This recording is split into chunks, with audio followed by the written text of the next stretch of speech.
Bonjour à tous, j'espère que vous allez bien et que vous avez passé une bonne semaine.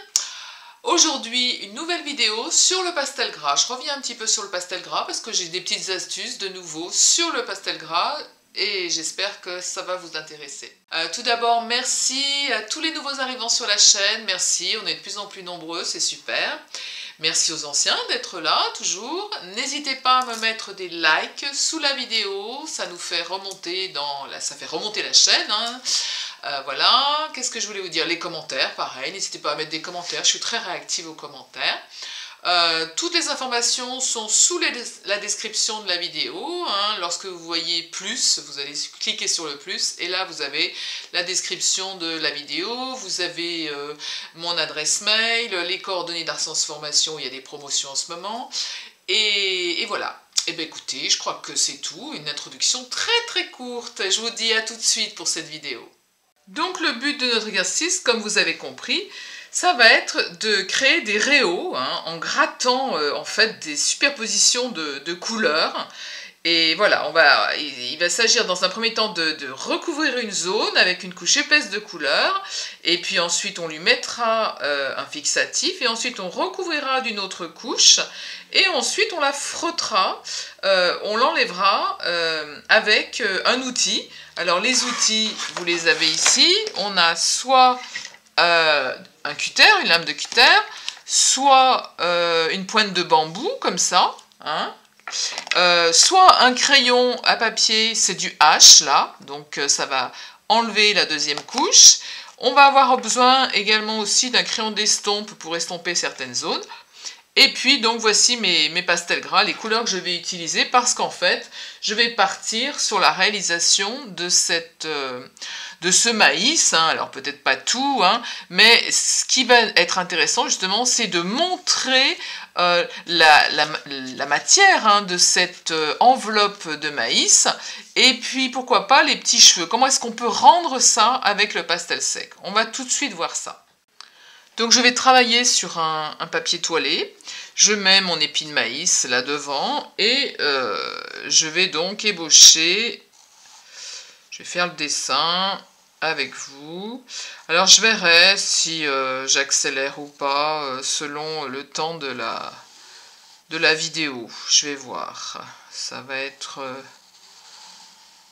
improvisé on va dire. On va se mettre une petite musique, comme ça, ça passe aussi le temps. C'est le temps en fait que je place mon épi de maïs. J'attaque en fait l'enveloppe. Hein, je vais marquer en fait les différentes couches d'épi de l'enveloppe. J'extrapole aussi, hein, parce que le but c'est également de vous montrer comment est-ce qu'on peut l'interpréter au pastel sec. Hein, c'est pas de faire un dessin extrêmement parfait. Ensuite là, je vais avoir donc mon épi qui va sortir, tac tac tac. Et puis je vais avoir mes espèces de petits cheveux là que j'exprimerai. J'espère que vous voyez bien, je crois que vous voyez pas mal, donc ça devrait aller. Voilà, simplement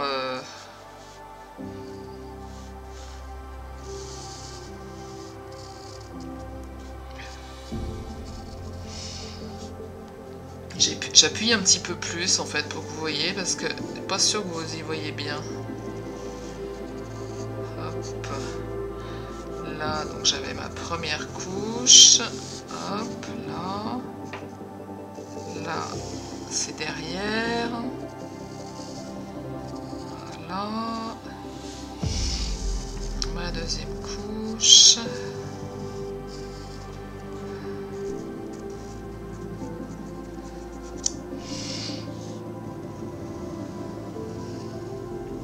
Je vais même l'exagérer ici. Hop. Voilà, comme ça, vous voyez bien, avec les cheveux qui vont être par là. D'accord? Voilà. Donc, je vais dans un premier temps, en fait, appliquer une couche foncée. Mon épi de maïs, il est dans des tons de rosé, violine, et il est quand même assez clair, c'est-à-dire que par-dessus, on voit bien qu'on a du jaune, on a du blanc, on a une espèce de saumoné. Donc en fait, je vais simplement mettre une couche d'abord foncée, un peu partout, mais du foncé dans les tons de violine, dans les tons de rose, hein, pour qu'ensuite, lorsque je passe la deuxième couche, eh bien, quand je gratterai, c'est le violine qui va apparaître. Et c'est ça qui va m'intéresser. Alors, le violine, bien sûr, on ne va pas le mettre partout. Je vais également mettre du rose. Alors, je vais travailler avec des pastels très larges pour que la vidéo ne fasse pas, évidemment, 3 heures, hein. Donc c'est pareil, j'y vais assez rapidement.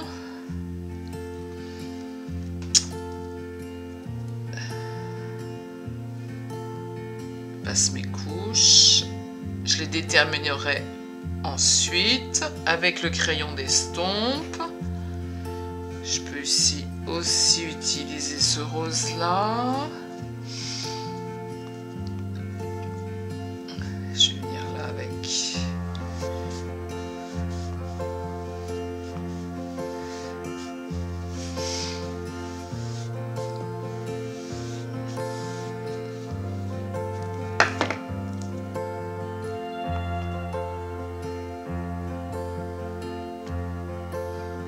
Donc en fait, hein, vous passez des couches comme ça, qui représentent en fait l'ombre qu'il va y avoir ensuite. Hein, une sous-couche un petit peu foncée. Voilà, qui peut correspondre, vous voyez cette partie-là, qui peut correspondre à cette partie-là.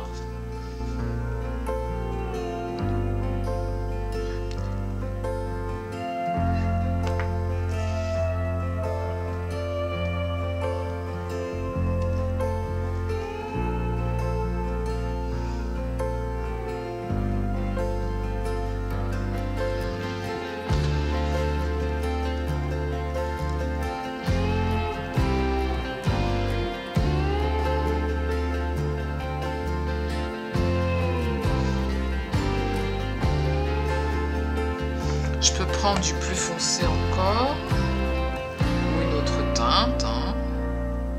Je peux également, en effet, venir ici avec un bleu un petit peu plus foncé.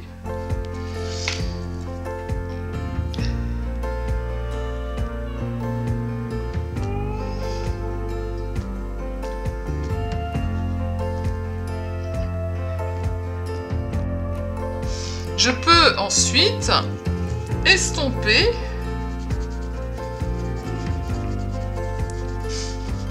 une fois que j'ai mis suffisamment de couches, hein, je peux venir estomper donc avec le crayon d'estompe.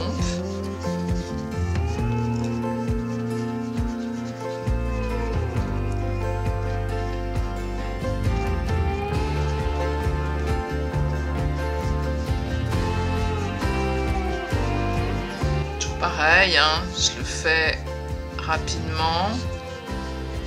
C'est vraiment pour la vidéo, l'exercice.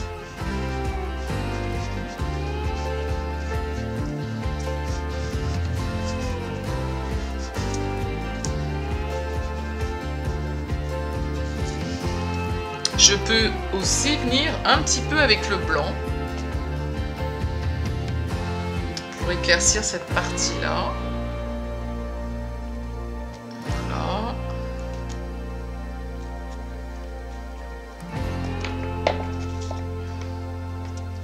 Je peux revenir aussi, j'ai envie de mettre un petit peu de clair ici.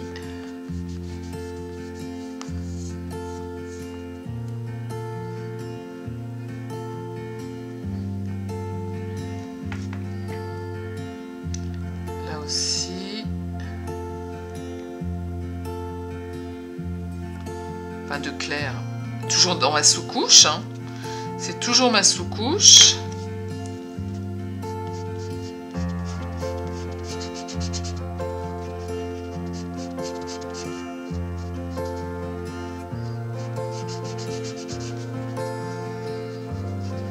Toujours avec le crayon d'estompe.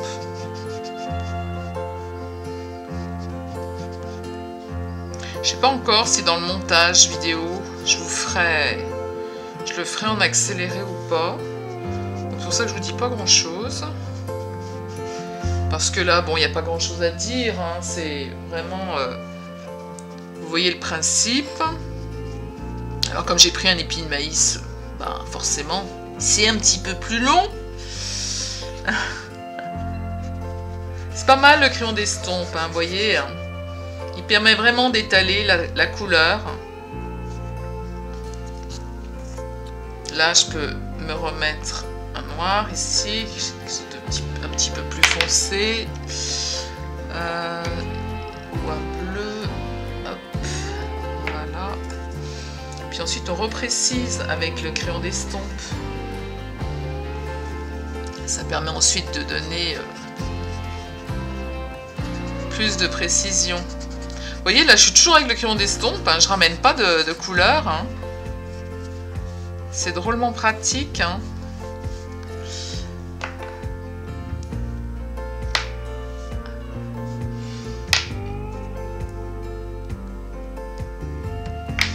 Je vais repréciser d'autres zones ici.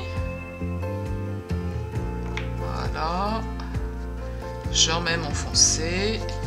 Ensuite, donc, je reviendrai sur tout ça, hein, puisque là, c'est la première couche que je passe.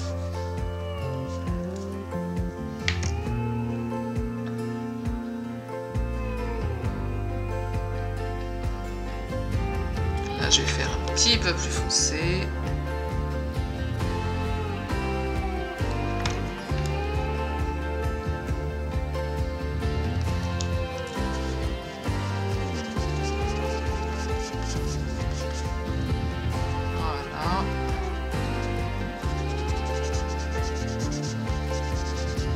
Et puis je vais mettre, pour cette partie épi de maïs, je vais peut-être travailler avec l'ocre.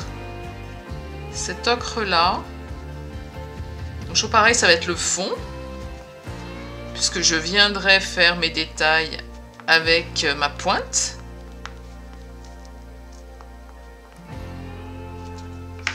Je peux éventuellement mettre une petite pointe de marron ici aussi.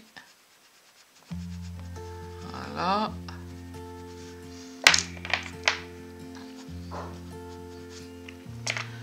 Et puis ça, ceci aussi que je vais exprimer avec de marron. Et vous comprendrez tout à l'heure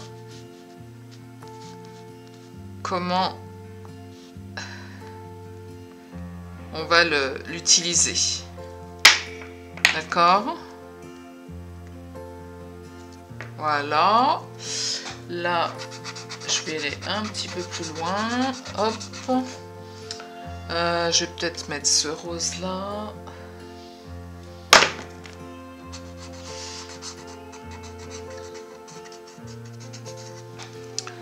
Voilà. Donc, au stade où on en est, on va fixer. Hein, on va fixer le pastel gras. Cette première couche, je vais la fixer. Alors, je peux aussi bien estomper. Voilà. Je vais bien estomper les passages que j'ai faits. Voilà.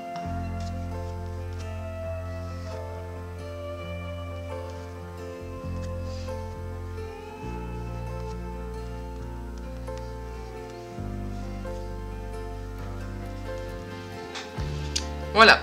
Et donc maintenant, je vais fixer avec un fixatif mon dessin.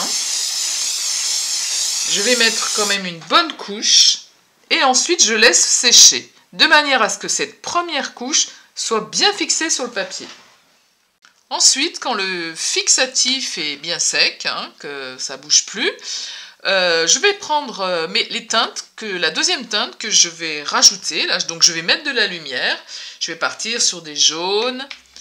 Voilà, je vais partir sur des jaunes. Je vais partir avec mon blanc également. Alors, pas celui-là, il va pas, celui-là. Voilà. Et je vais recouvrir.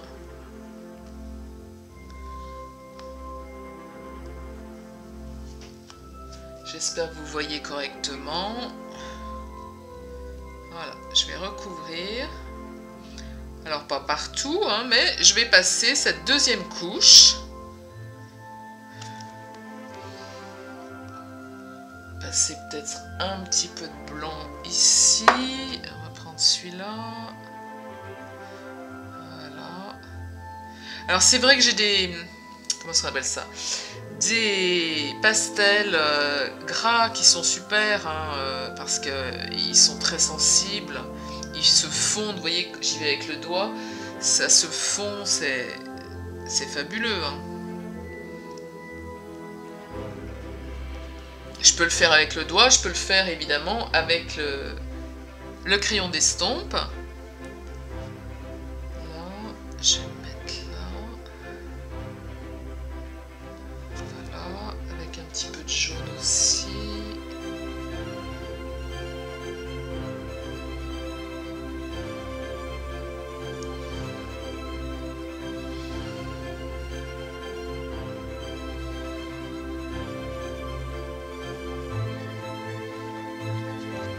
Vous voyez, en fait, je mets la lumière là où je la vois. Alors, vous voyez bien au-dessus, moi je suis devant, donc je vois pas comme vous voyez là, je le vois sur la caméra. C'est vrai que vous voyez du dessus. Moi, je suis devant. Mais bon, ça change rien. On a quand même l'exercice qui sera probant. Voilà, je mets de la lumière là où j'en vois. Voilà. Je vais en mettre là aussi. Ensuite, je peux y aller donc avec mon crayon d'estompe.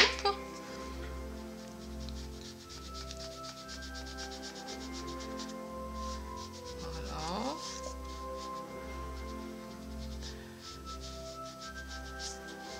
Je vais m'en mettre un petit peu... non, pas là. Ensuite, je vais reprendre un peu mon foncé. Je vais en mettre ici. Voilà. Et puis, je vais attaquer aussi un petit peu le maïs. Je vais faire simplement des petites pointes comme ça. Voilà. Je fais ça vite hein, pour que... Bon voilà, c'est juste pour vous donner une idée de ce que ça peut être parce que l'intérêt maintenant, ça va être ce travail avec soit la pointe d'un crayon à papier, là c'est du F, soit une pointe de bambou comme ça, soit la pointe du cutter. Je me rends compte aussi d'une chose, c'est que je ne suis pas repassée là-dessus. Donc là, on va mettre également le jaune. Voilà. Vous allez comprendre.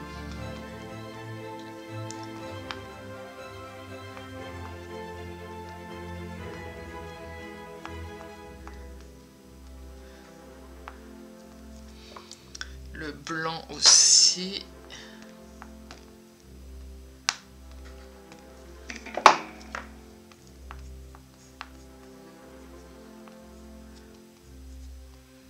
Voilà.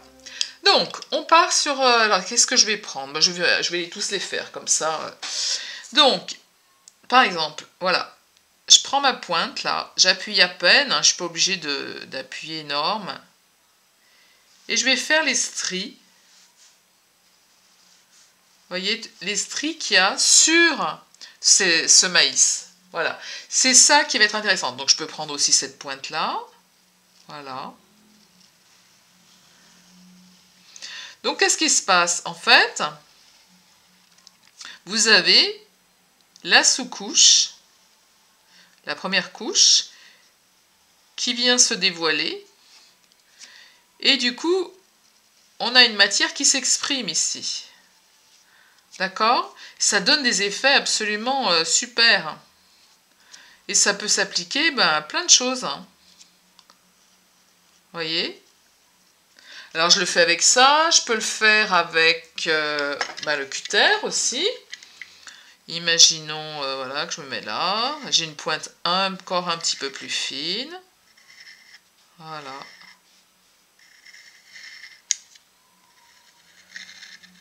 Je vais le faire à ce niveau-là, puisque ça, donc c'est ça qui est intéressant. Je vais même rajouter le blanc pour que ce soit encore plus lisible.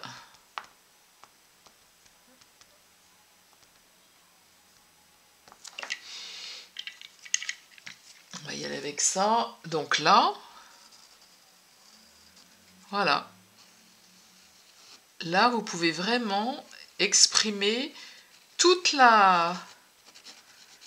les petits cheveux. Alors, soit avec cette pointe-là, soit avec une pointe, notre pointe, celle-ci aussi, hein, celle que vous voulez, soit avec ça, c'est encore plus fin, ça.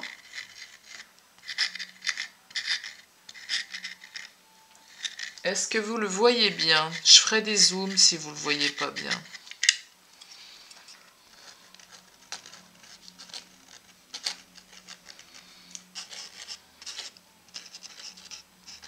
Donc voilà, par rapport à ces cheveux-là. Ensuite, on peut tout à fait faire venir le crayon à papier comme ça. Trouver une écriture, hein. Moi, je travaille sur ce maïs. Je peux très bien associer le crayon de couleur, je peux associer le crayon à papier. Je peux même venir ici et dégager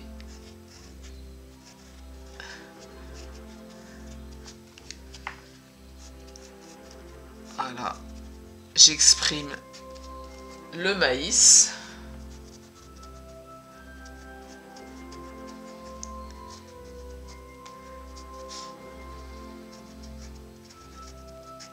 Je le fais rapide, hein.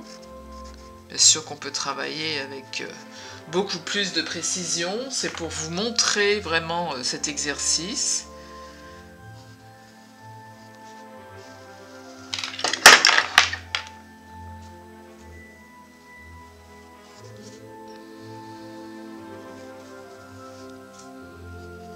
Donc, je travaille toujours avec mes traits là.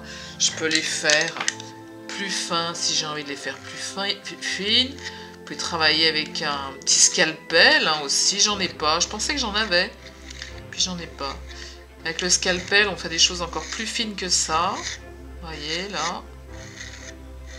On laisse transparaître la couche qui était dessous.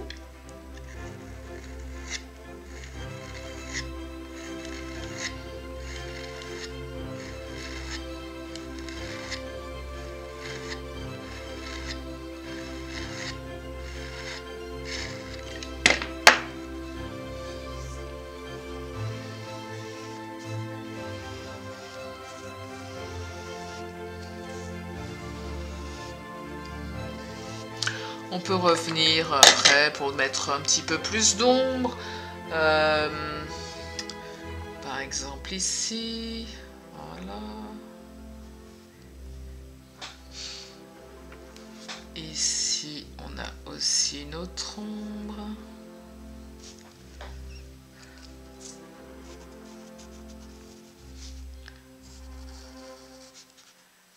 Voilà. Hein. Je m'arrête pas du coup. C'est toujours pareil, ça fait tellement du bien. Je peux me mettre là aussi. Vous voyez, quand on travaille sur le foncé, ce que ça peut donner également. Hein? Et là, je suis allée vite, hein, mais vous pouvez vraiment avoir encore plus de précision que ça. Hein. Je vais y aller avec cette pointe là. Vous voyez.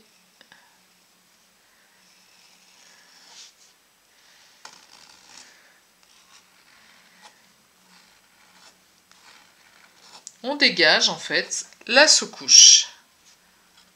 Et puis ensuite, on peut le retravailler, hein. Je m'arrête là, je ne vais pas continuer de le retravailler ici, mais c'est vraiment pour vous avoir montré l'utilisation donc de ces différentes pointes, du cutter aussi, du crayon également, pour effectuer